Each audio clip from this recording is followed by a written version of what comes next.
आप सभी को जय मसीह की। मैं आप सभी का स्वागत करता हूं आज के वचन के लिए। परमेश्वर के अजीज़ों, पिछले प्रचार को तो आपने सुना ही होगा जिसमें मैंने दोस्त के बारे में बात किया था। अगर आप नहीं सुना है तो ज़रूर जाइए सुनिए। कहीं ना कहीं आप भी एक ऐसे विचारों में जी रहे होंगे कि आपको भी दोस्त बनाना चाहिए, या आप दुखी होंगे कि मेरे कोई दोस्त नहीं है। तो आपको पता चलेगा वाकई में जो दोस्त है वो किस तरीके से आपका साथ देते हैं, या क्या वाकई में हमें दोस्त बनाना चाहिए या नहीं। आज मैं उसी प्रचार को थोड़ा सा और आगे लेकर जाना चाहता हूँ। दोस्त के बारे में तो बात नहीं करूँगा, हाँ, लेकिन मैं संगत के बारे में ज़रूर बात करूँगा। आपने इस बात को नोटिस किया है कि नहीं मुझे नहीं पता, लेकिन आए दिन हमें इस तरीके के बातों को देखने को मिलता है कि एक व्यक्ति जब बुरे लोगों के साथ है, बहुत जल्दी उस बुराई को वो ले लेते हैं अपने अंदर, और बुरी बातों के वजह से वो चेंज होते जाते हैं, उनमें भी वो बुराई पाई जाती है। लेकिन उसी जगह में परमेश्वर के अजीज़ों, एक व्यक्ति को अगर आप अच्छे लोगों के साथ रखते हैं, अच्छी संगति में रखते हैं, तो इतना जल्दी वो उस अच्छाई को ले नहीं पाते हैं। ये फैक्ट है और ये सच्चाई है। ये बहुत कड़वी सच्चाई है परमेश्वर के अजीज़ों।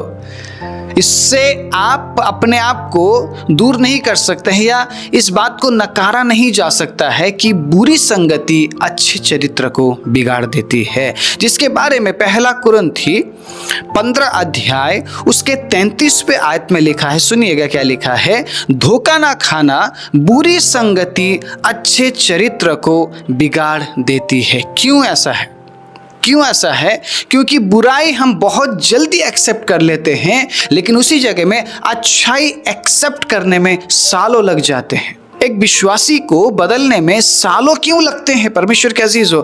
क्योंकि प्रभु यीशु मसीह से अच्छाई लेना बहुत कठिन है, अच्छे रास्ते पर चलना बहुत कठिन है। इसीलिए प्रभु यीशु मसीह ने कहा, अगर तुम मेरे पीछे आना चाहते हो तो तुम सकरे मार्ग को चुन रहे हो, जो मार्ग आसान नहीं है। बुराई का मार्ग चौड़ा है और लोग बहुत इजीली उस मार्ग में चलने लगते हैं और उन तमाम बातों को ग्रहण भी कर लेते हैं।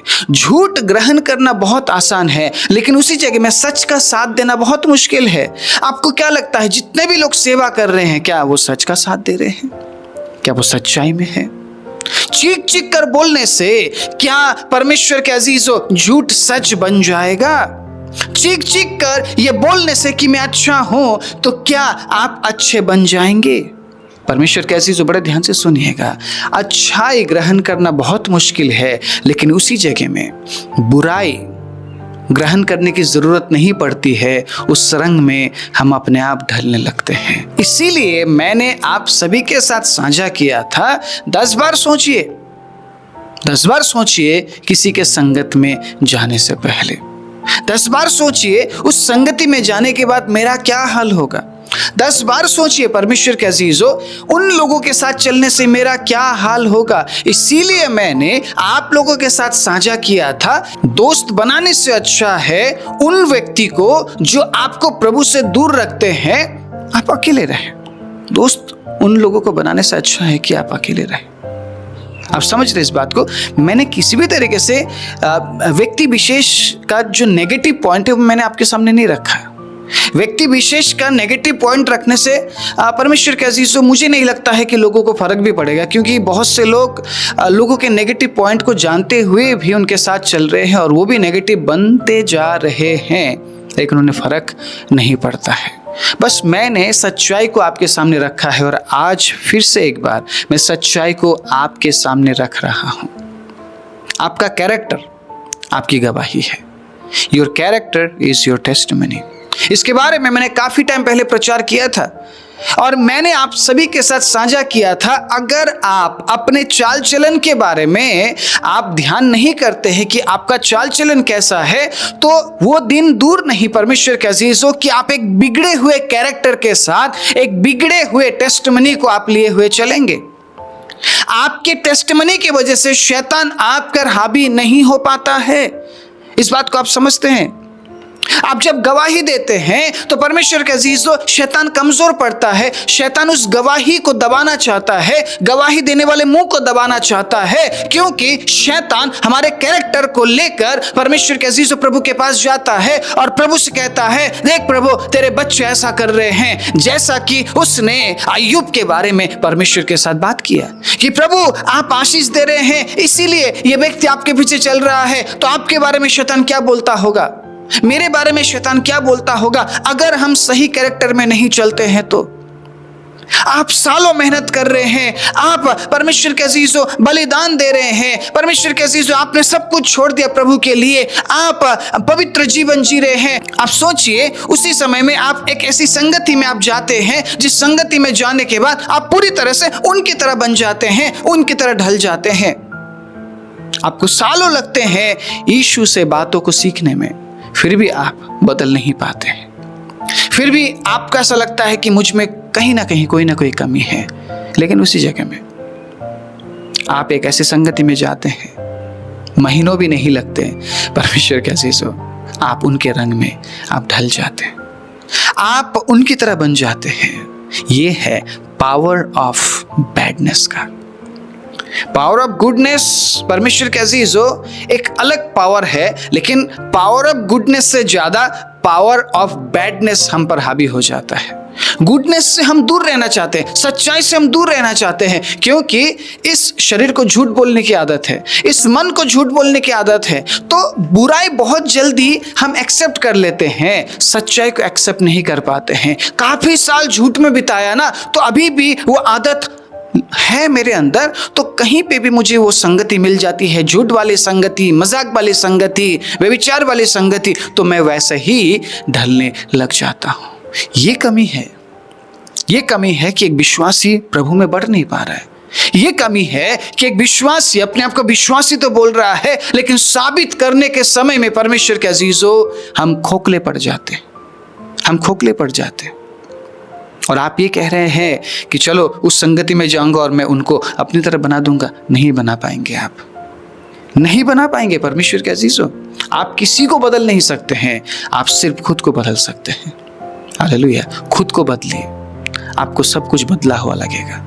खुद को बदलिए परमेश्वर के अजीजों, आप खुद को बदलेंगे, मैं खुद को बदलूंगा, तीसरा व्यक्ति अपने आप को बदलेगा। ऐसे करके परमेश्वर के अजीजों, जितने भी विश्वासी वो अगर अपने ऊपर काम करे, खुद को बदलने पे काम करे, खुद को बदलने के लिए परमेश्वर के अजीजों उसके अंदर चाहत हो, तो मुझे लगता है एक एक करके सब बदलेंगे और हम परमेश्वर के आगमन के लिए तैयार हो पाएंगे।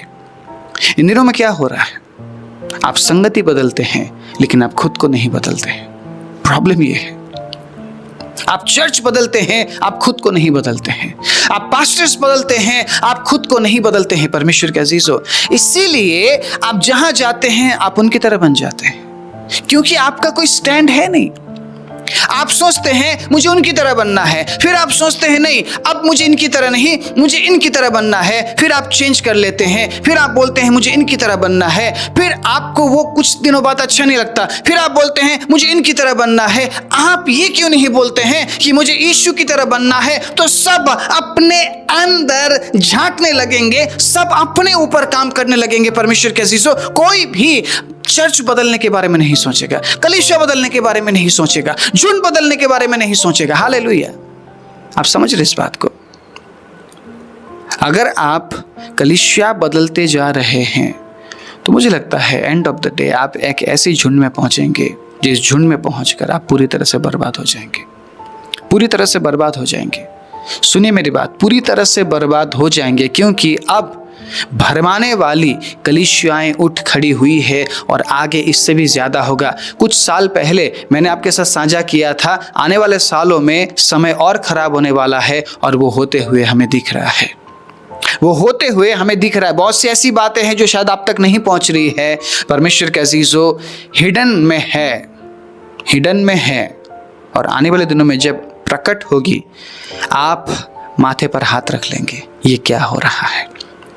वैसे भी भारत का जो हालत है वो अच्छा नहीं है, भारत की जो स्थिति है वो अच्छा नहीं है। और परमेश्वर के अजीजों, हम क्या देख रहे हैं, आसपास जो बदलाहट है उसका असर कलीसिया में होना शुरू हो चुका है। कलीसिया में होना शुरू हो चुका है। इसीलिए एक बार जरूर सोचिएगा, जिस झुंड में मैं जा रहा हूँ या जिस झुंड में मैं हूँ या जिस संगति में मैं हूँ, क्या वाकई में ये संगति मुझे प्रभु में बढ़ाने वाला संगति है? क्या ये संगति मुझे सच्चाई में लेकर चलने वाला संगति है? सोचिएगा जरूर। मैं ये नहीं बोल रहा हूँ कि मैं अच्छा हूँ, मैं बिल्कुल भी नहीं बोल रहा हूँ और मैं कभी भी नहीं बोलूँगा मैं अच्छा हूँ। मुझ में भी कमी है। परमेश्वर के अजीजों, मैं ये बोलने की कोशिश कर रहा हूँ, जिस भी संगति के आप साथ हैं, प्लीज़ विचारिए इस बात को, प्लीज़ विचारिए। अगर आप हाउस ऑफ यूनिटी के साथ चलना चाहते हैं, आप विचारिए इस बात को, हाउस ऑफ यूनिटी परमेश्वर के वचन के अनुसार चल रहा है या नहीं। आपको सोचना पड़ेगा, क्योंकि बुरी संगति अच्छे चरित्र को बिगाड़ देती है। आज बहुत से लोग कलीसिया को बदलते हुए अलग अलग कलीसिया में जाकर एक ऐसा दावा कर रहे हैं कि अब मैं सही कलीसिया में हूँ। आने वाले कुछ समय बाद आप देखिएगा उसी व्यक्ति को वो बोलेगा कि नहीं, मैं तो गलत था, मैं तो गलत थी, यहाँ सही नहीं है, यहाँ सही नहीं है। लोग मुझे बोलते हैं फ़ोन करके कि हमें लगा था कि हम वहाँ पे जाएंगे, बहुत फेमस जगह है, बहुत फेमस वातावरण है, लोग बहुत पसंद कर रहे हैं, हमें लगा था हम वहाँ बदल जाएंगे, लेकिन वहाँ पे पास्टर हम बदलाव नहीं देख रहे हैं। तो मैं उनसे पूछने की कोशिश कर रहा था, आपने क्यों बदला, फिर कलीसिया आपने क्यों बदला? तो वो ऐसा बोल रहे थे कि शायद मेरे बच्चे में बदलाव आ जाए। परमेश्वर के अजीजों, इस बात को समझने की कोशिश कीजिए। बदलाव लाने वाला प्रभु यीशु मसीह है, बदलाव लाने वाला प्रभु यीशु मसीह है, और एक सही कलीसिया चुनना आपकी जिम्मेदारी है। प्रभु यीशु मसीह आके आपको नहीं बोलेंगे कि इस कलीसिया में जा या उस कलीसिया में जा। प्रभु कभी भी नहीं बोलेंगे। आपको बुद्धि दिया है, आपको वचन दिया है, सही कलीसिया को आपको चुनना पड़ेगा। एक सही कलीसिया में अगर आप जाते हैं, एक सही संगति में आप जाते हैं, तो आप आत्मिक जीवन में आगे बढ़ेंगे। आप कंट्रोवर्सी से नहीं घिरेंगे, आप विवादों में नहीं घिरेंगे। परमेश्वर के अजीजों, आज बहुत सी कलीसिया विवादों में घिरी हुई है और वो अपने आप को बचाने के लिए वो काउंटर करते रहते हैं, वो दूसरे कलीसिया को, दूसरे टीचिंग्स को सामने लाते हैं, दूसरे पासवानों को सामने लाते हैं, ताकि वो खुद को अच्छा ठहरा सके। और इस जद्दोजहद में, इस विवादित बयान के बीच में जो विश्वासी है वो पिस जाते हैं, क्योंकि वो भी वैसा ही सीखते हैं जैसा उन्हें सिखाया जा रहा है, जैसा वो सुन रहे हैं। वो भी परमेश्वर के अजीजों विवाद खड़ा करने लगते हैं। उनके साथ कोई भी बात नहीं किया जा सकता है, वो भी विवादित बयान देते हैं और विवाद करने लगते हैं। आप जैसी झुंड में हैं, आप वैसे ही बनते जाएंगे। इस बात को याद रखिए। अगर आप प्रेम करने वाले झुंड में हैं तो आप प्रेम करना सीखेंगे, लेकिन शायद आपको थोड़ा टाइम लगेगा। लेकिन अगर आप विवाद करने वाले झुंड में हैं तो परमेश्वर के अजीजों, आपको उतना समय नहीं लगेगा विवादित जीवन जीने में या विवादित बयान देने में, जितना आपको समय लगेगा प्रेम करने में। बुराई का असर बहुत जल्दी होता है, भलाई का असर बहुत टाइम लेता है होने में। मुझे नहीं पता ऐसा क्यों, लेकिन यही सत्य है, यही सच्चाई है। मैं एक और वचन आपके बीच में पढ़ना चाहूँगा। भजन संहिता 119 उसका 9। भजन संहिता 119 के 9 में देखते हैं क्या लिखा है। मेरे साथ निकालिएगा भजन संहिता 119 उसके 9 को। जवान अपनी चाल को किस उपाय से शुद्ध रखे, तेरे वचन के अनुसार सावधान रहने से। हालेलुया। 11वीं आयत में क्या लिखा है? मैंने तेरे वचन को अपने हृदय में रख छोड़ा है कि तेरे विरोध में मैं पाप ना करूं। अगर आप संभलते हैं तो प्रभु के वचन के वजह से आप संभलते हैं। अगर आप परमेश्वर के अजीजों सही रास्ते पे चलते हैं तो परमेश्वर के वचन के अनुसार आप चल पाते हैं। तो प्रचार करते समय अगर आपको वचन ना देते हुए अगर ये बोला जाए कि वो जो पासवान है वो हमारे बारे में ऐसा बोल रहे हैं, वो जो भाई है वो हमारे बारे में ऐसा बोल रहे हैं, कलीसिया विवाद में घिर गई है, वो लोग मुझे ऐसा बोल रहे हैं, लेकिन कोई बात नहीं, प्रभु उन्हें आशीष दे, ऐसा करके अगर हम प्रचार को डाइवर्ट करके विवादित चीजों पर लेकर जाए तो आपको क्या मिल रहा है? आपको तो वचन नहीं मिल रहा है। आपको तो वचन चाहिए, आपको तो विवाद नहीं चाहिए ना। आप कलीसिया में जा रहे हैं, आपको विवाद नहीं चाहिए, आपको तो वचन चाहिए, लेकिन आप तक वचन नहीं पहुंच रहा है, इनडायरेक्टली आप तक विवाद पहुंच रहा है। आपको क्या लग रहा है? जो पास्टर है, जिस पास्टर के पास हम जा रहे हैं वो महान है, वो देखो सब कुछ क्षमा कर रहा है, लेकिन जिसके बारे में बोल रहा है वो गलत है। दूसरों को कहीं ना कहीं गलत ठहराया जा रहा है। परमेश्वर के अजीजों, समझने की कोशिश कीजिए इस बात को। अंत का समय है, आप डिसाइड नहीं कर पा रहे हैं कि आपको कहाँ जाना है। आप जो फेमस है ना, उनके पास दौड़ रहे हैं। आप समझिए इस बात को। आप जो फेमस है, आप उनके पास दौड़ रहे हैं। उनके पास आपको क्या मिल रहा है इससे आपको मतलब नहीं, लेकिन आप जो फेमस है उनके पास दौड़ रहे हैं, ना कि आप यीशु के पास दौड़ रहे हैं। आपको तो यीशु के पीछे आना चाहिए, क्योंकि वचन से आपको सहायता मिलती है, वचन से आपकी बढ़ोतरी है। एक व्यक्ति आपको बढ़ाता नहीं है, एक कलीसिया आपको बढ़ाता नहीं है। कलीसिया वो प्लेस है जहां पे जाके आप एकत्रित होके परमेश्वर की आराधना करते हैं, प्रभु को महिमा देते हैं, वचनों से सीखते हैं और एक दूसरे को आप समझते हैं। बढ़ाने का काम कलीसिया नहीं करता है। अगर ऐसा होता तो मुझे लगता है बहुत से लोग अच्छे अच्छे पोस्ट में होते। आज भी कलीसिया में भेदभाव है, आज भी कलीसिया में ऊंच नीच है, आज भी कलीसिया में छोटा बड़ा है, और आज भी कलीसिया में गरीब और अमीर है। कलीसिया में यूनिटी नहीं है। मैं इतने साल से यूनिटी के बारे में प्रचार कर रहा हूं, लेकिन परमेश्वर के अजीजों, आज भी कलीसिया में यूनिटी नहीं आ पाई है। आज भी भेदभाव है, और ये कब तक रहेगा मुझे नहीं पता। परमेश्वर के अजीजों, अगर आप भेदभाव वाली कलीसिया में हैं, आप नहीं बढ़ पाएंगे, आप नहीं बढ़ पाएंगे। बहुत सी बातें ऐसी है जिसे मैं खुलकर नहीं रख सकता, खुलकर नहीं बोल सकता। शायद कंट्रोवर्सी क्रिएट हो जाएगा। वैसे मैं किसी का नाम तो लेता ही नहीं हूँ, ना ही मैं नाम लूंगा, लेकिन बहुत सी ऐसी बात है जिसे मैं खुलकर नहीं रख सकता, नहीं रख सकता। परमेश्वर के अजीजों, शायद कंट्रोवर्सी क्रिएट हो जाए, विवाद क्रिएट हो जाए, मुझे नहीं चाहिए। मुझे कंट्रोवर्सी और विवाद नहीं चाहिए, लेकिन मैं सच्चाई भी आपके पास में पहुंचाना चाहता हूं। ये सच्चाई है, यही एक परमेश्वर के अजीजों रियलिटी है कलीसियाओं की, कि आज भी भेदभाव पाया जाता है। क्या आप ये सवाल नहीं करेंगे कि कलीसिया में भेदभाव क्यों है? नहीं करेंगे? क्या आप इस बात के लिए खड़े नहीं होंगे कि कलीसिया में भेदभाव क्यों है? जो मेरे कमज़ोर भाई बहन हैं, उनके साथ भेदभाव क्यों किया जा रहा है? वैसे बोला जाता है सबको प्रेम करो, सबको आदर करो, सबको सम्मान करो, है ना, सबको एक दर्जा दो। प्रभु ने सबको एक दर्जा दिया है। कलीसिया के बारे में हम पढ़ते हैं, कोई ऊंच नहीं, कोई नीच नहीं। धनी को तुम बोलते हो कुर्सी पर बैठो, गरीब को तुम बोलते हो नीचे बैठो। हमने पढ़ा है इस वचन को, ठीक है। वचन को पढ़ने के बावजूद भी जब हम ये देख रहे हैं कि धनी कुर्सी में बैठा है, गरीब नीचे बैठा है, धनी के साथ अलग बर्ताव किया जा रहा है, गरीब के साथ अलग बर्ताव किया जा रहा है, उसके बाद भी हमारे अंदर इतनी हिम्मत नहीं है, इतना हियाब नहीं है हमारे अंदर कि हम इस विषय पर बात करें। और आप सालों से सहते हुए आए हैं, आगे भी आप सहेंगे, क्योंकि आप बात नहीं करना चाहते। इनफैक्ट कोई भी बात नहीं करना चाहता है, कोई भी प्रचारक बात नहीं करना चाहते इसके बारे में, क्योंकि उनकी कलीसियाएं ऐसे ही चलती है और उन्हें ऐसे ही फायदा है। गरीब का नीचे बैठने से उनको फायदा है, धनी के ऊपर बैठने से उनको फायदा है, धनी के साथ ज्यादा तालमेल से ही उनको फायदा है। तो परमेश्वर के अजीजों, कोई क्यों इस विषय पर बात करेगा? कोई क्यों इस विषय पर प्रचार करेगा?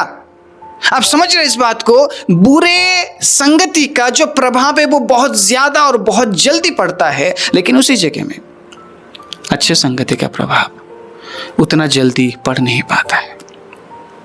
ये क्यों है मुझे नहीं पता, लेकिन ये रियलिटी है। इसीलिए आज इस वचन के जरिए मैं आप सभी को उत्साहित करना चाहता हूँ। एक ऐसी संगति को चुनिए जिस संगति में आपको प्रभु का प्रेम मिले, जिस संगति में आपको प्रभु का वचन मिले, जिस संगति में आपको दया करने वाले लोग मिले, जिस संगति में आपको क्षमा करने वाले लोग मिले, जिस संगति में आपको एकता में रहने वाले लोग मिले। मुझे नहीं पता कहाँ मिलेंगे, कौन सी कलीसिया में मिलेगा, लेकिन प्रार्थना जरूर कीजिए कि प्रभु मैं ऐसी संगति में मैं होना चाहता हूँ। अगर विवादित संगति में जा रहे हैं, इससे अच्छा संगति में ना जाना सही है, क्योंकि आप भी वहाँ पे जाके विवादित बन रहे हैं, आप भी वहाँ पे जाके नेगेटिव बन रहे हैं। स्टेज से ना कड़वाहट की बातें आगे डिलीवर किया जाता है और उसी बात को सुनकर विश्वासी लोग भी कड़वाहट से भर रहे हैं। सो कॉल्ड ये जो फेस वैल्यू वाले इन दिनों में बहुत बड़ी बड़ी बातें बड़े बड़े स्टेजों से आप तक पहुंचा रहे हैं, आप भी उनके शिकार हो रहे हैं। कहीं ना कहीं आपके अंदर झांक के जरूर देखिएगा इस बात को, क्या मैं उनकी तरह बन रहा हूँ या नहीं। आपको पता चलेगा आप उनकी तरह बन चुके हैं, क्योंकि जो बुरे बातों का असर है बहुत जल्दी पड़ता है, अच्छे बातों का असर जल्दी आप एक्सेप्ट नहीं कर पाएंगे। इस बात को अगर आप एक्सपेरिमेंट करना चाहते हैं, ट्राई करना चाहते हैं, ट्राई कीजिएगा। आप झूठे व्यक्ति के साथ, झूठे लोगों के साथ आप रहेंगे, आपको चंद दिन लगेंगे परमेश्वर के अजीजों झूठ बोलने में या उनकी तरह बनने में, लेकिन उसी जगह में सच बोलने वाले के संग रहिए, सच बोलने वाले के संग रहिए परमेश्वर के अजीजों, सालों लग जाएंगे, आप सच बोलना नहीं सीख पाएंगे। ये रियलिटी है।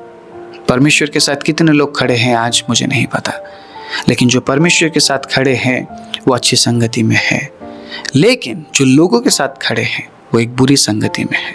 आप समझे इस बात को, मैं किसी भी व्यक्ति विशेष को बुरा नहीं बोल रहा हूँ, मैं उस चरित्र को बुरा बोल रहा हूँ जिस चरित्र के वजह से प्रभु यीशु मसीह के नाम धराई हो रही है, होती आई है और आगे भी होती रहेगी।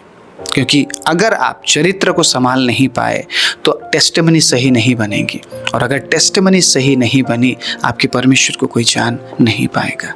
अगर हम बुरे चरित्र में, बुरी संगति में पड़े रहे तो परमेश्वर के अजीजों एक अच्छे टेस्टिमनी को लेकर हम कभी खड़े नहीं हो पाएंगे। और अगर आपका टेस्टिमनी सही नहीं है तो शैतान आपसे नहीं डरता है, क्योंकि शैतान जानता है गवाही देने वाले लोगों की वजह से ही परमेश्वर के नाम की महिमा होती है, और वो ये नहीं चाहता है कि आप गवाही दें। इसलिए सोच समझकर किसी भी संगति में आप शामिल होने के बारे में सोचिएगा, क्योंकि बुरी संगति अच्छे चरित्र को बिगाड़ देती है, लेकिन अच्छी संगति परमेश्वर के अजीजों आपको प्रभु में बढ़ने के लिए सहायता करती है।